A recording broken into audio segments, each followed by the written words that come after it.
जी तो स्टूडेंट्स, आज का हमारा जो लेक्चर है वो टॉपिक है डायगोनलाइजेशन। ठीक है, तो हमने पहले डिस्कस किया है बेसिस को और उनकी डायमेंशंस को और आइगन वैल्यूज़ को भी डिस्कस किया है कि आइगन वैल्यूज़ कैसे फाइंड की जाती हैं और आइगन वेक्टर्स कैसे फाइंड किए जाते हैं। ठीक है, क्योंकि डायगोनलाइजेशंस बनाने के लिए हमें आइगन वैल्यूज़ और आइगन वेक्टर्स का जानना बहुत ज़रूरी है। ठीक है, सबसे पहले आपने आइगन वैल्यू फाइंड करनी है। आइगन वैल्यू कैसे फाइंड करते हैं? हम डिटर्मिनेंट लेते हैं a माइनस लैम्बडा आई का।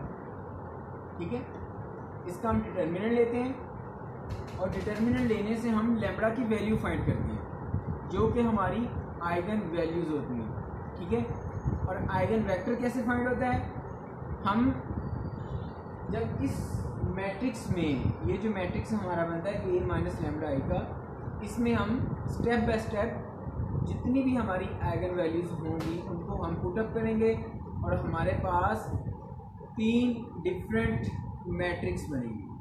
ठीक है, अगर यहाँ 3 वैल्यूज़ है आइगन वैल्यूज़ तो हमारे पास 3 मैट्रिक्स बन जाएंगे। ठीक है, तो फिर उस तरह से हमें इनको इक्वेशंस बनानी है। दोबारा से हम उनको इक्वेशंस बनाकर हम वहाँ से आइगन वेक्टर्स फाइंड करेंगे। ठीक है, और जब आइगन वेक्टर्स फाइंड करेंगे उसका ताल्लुक है इस डायगोनलाइजेशन के साथ।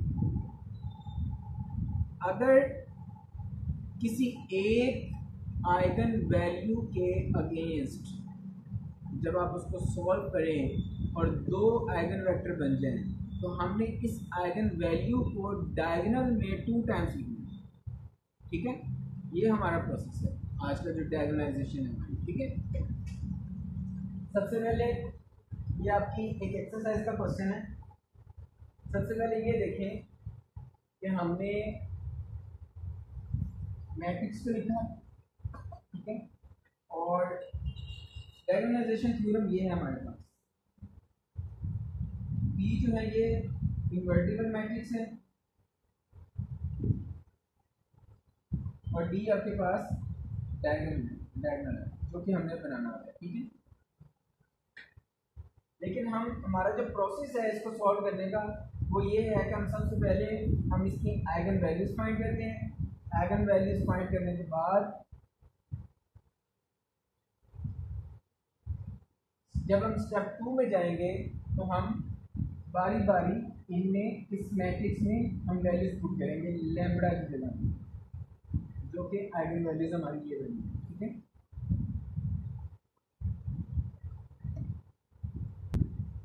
जिस तरह से मैं एक एग्जांपल ले रहा हूँ,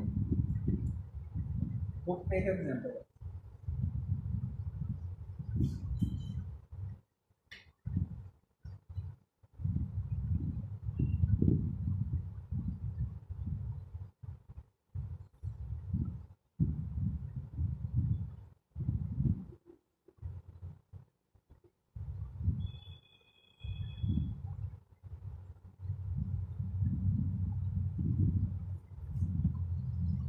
-3 और -3 -5 -3 and 3 3 1। इसको हमने डायगोनलाइजेशन करना है, इसको डायगोनलाइज करना है और डायगोनल फाइंड करना है। ठीक है, तो कैसे करेंगे हम? फर्स्ट ऑफ ऑल इसका डिटर्मिनेंट लेंगे 1 minus lambda 3 as it is आ जाएगा and -3 -5 minus lambda -3 and 3 1 minus lambda. इसका हमने डिटर्मिनेंट लेना है। ठीक है, जब डिटर्मिनेंट लेंगे हम तो डिटर्मिनेंट लेने से हमारे पास एक इक्वेशन बन जाएगी। वो क्या इक्वेशन बनेगी? Minus lambda cube -3 lambda square +4। जिस तरह के मैंने प्रीवियस क्वेश्चन में आपको बताया कि जो इक्वेशन बन जाती है। ठीक है, इसका जब हम डिटर्मिनेंट लेंगे। ठीक है, डिटर्मिनेंट लेने के बाद अब आपने इसके रूट्स फाइंड करने हैं। ठीक है, जब रूट्स फाइंड करेंगे आप इसके, तो आपके पास आ जाएगा माइनस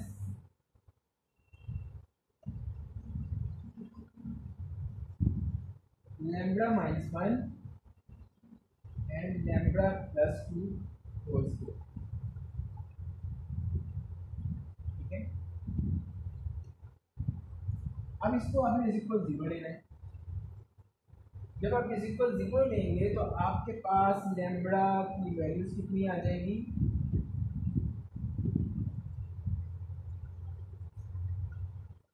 एक तो 1 आ जाएगी और -2 एंड -2। आपके पास 3 लैम्ब्डा की वैल्यूज आ गई।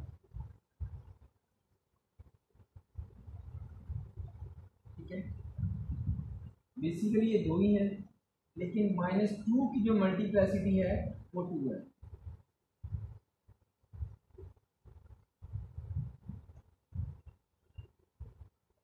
ठीक है, -2। अब ये देखिए कि स्टेप 2 में हमने क्या करना है, हमारे पास वही प्रीवियस मैट्रिक्स हमने लेना है लैम्ब्डा वाला,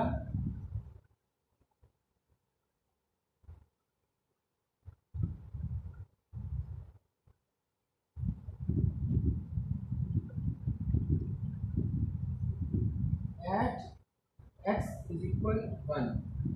जब आप एट एक्स इज इक्वल 1 पे लेंगे तो आपके पास मैट्रिक्स बन जाएगा 0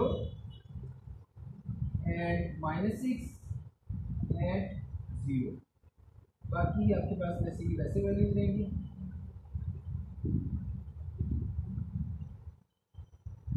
तो ये आपके पास मैट्रिक्स बन गया एट एक्स इज इक्वल 1।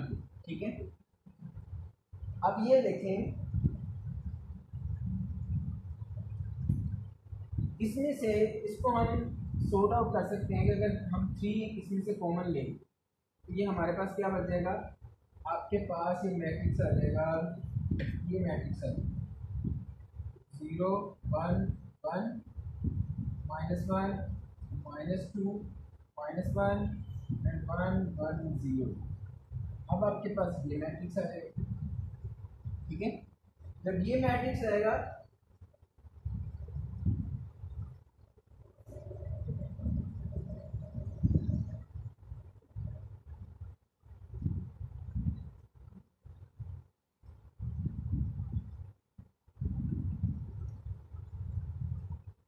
इसको मजीद हम सॉल्व कर सकते हैं। ठीक है,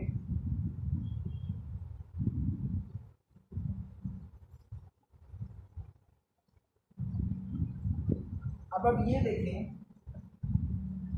हमने इस मैट्रिक्स को क्या करना है, एचेलॉन फॉर्म बनाना है।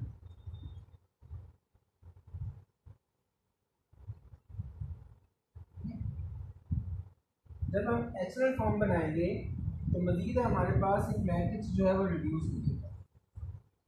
रिड्यूस होने के बाद हमारे पास जो इक्वेशन बचेंगी वो इक्वेशन इस टाइप की होंगी कि आपके पास x1 x2 plus x3 equal 0, इस टाइप की। ठीक है, और इसके बाद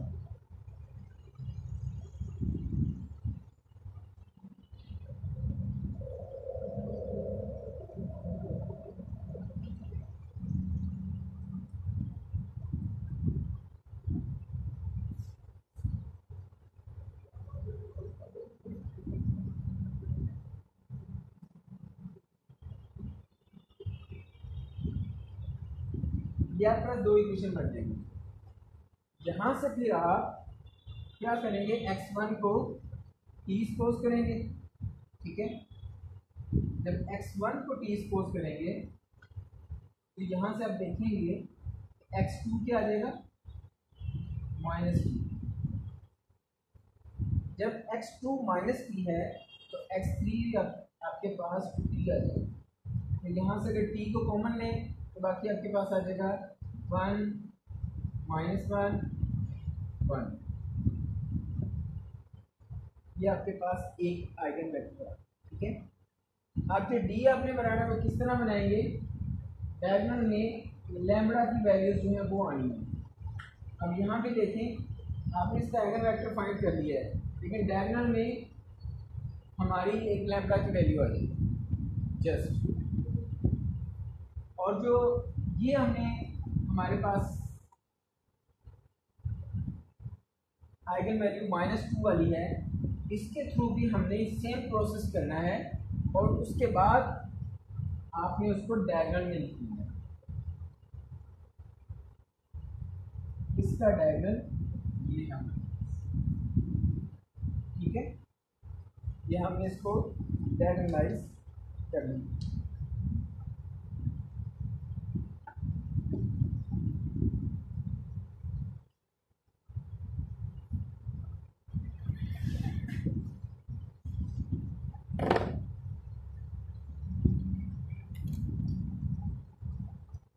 जी मोहसिन,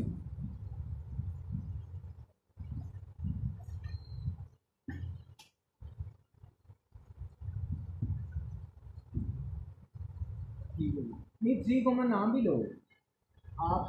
देखें अगर हमें कॉमन लेना है ना तो 3 वो एक रो से कॉमन आएगा, ठीक है। मैं आपको बताऊँ,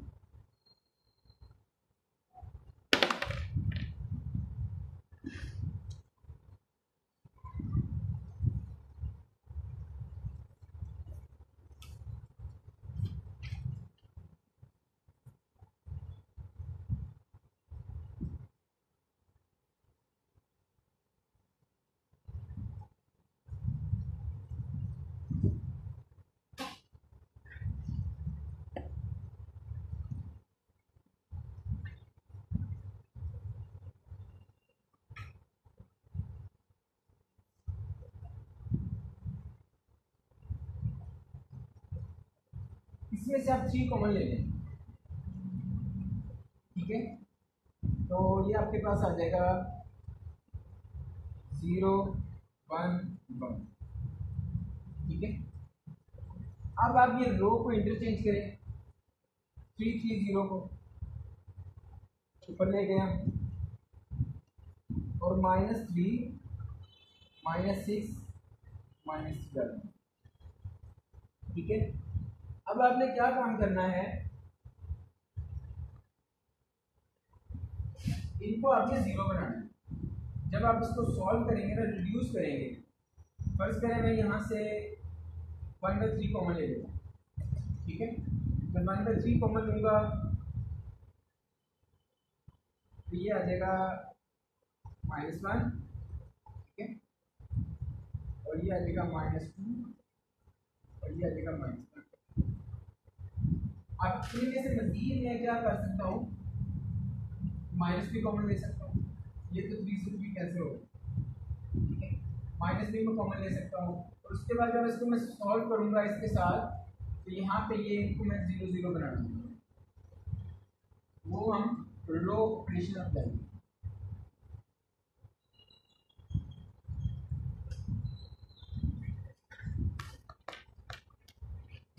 जी क्लियर हो गया, क्योंकि हमने रो ऑपरेशन अप्लाई करने हैं और हमने अपनी मर्जी से उसको सॉल्व करना है, और जैसे सिंप्लीफाई हो हमने इसको मुताबिक अकॉर्डिंगली इसको सॉल्व करना है।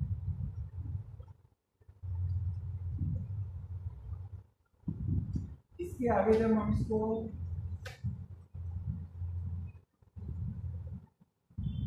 0 0 बना देंगे, ठीक है, उसके बाद क्या करना है, इसके साथ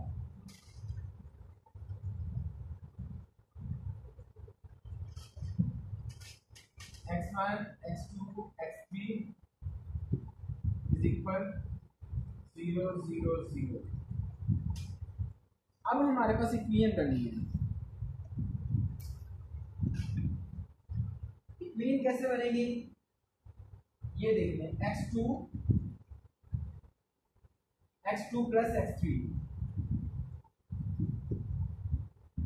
इज इक्वल 0, ठीक है।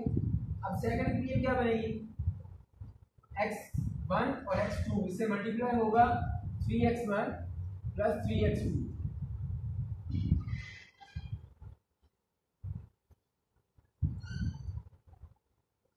मोशन क्लियर हुआ।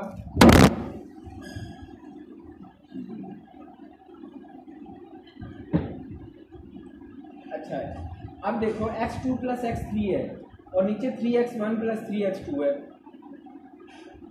अब x1, x2, x3 इन तीनों में से किसी एक को हमने कोई और पैरामीटर जो है वो सपोज करना है, ठीक है।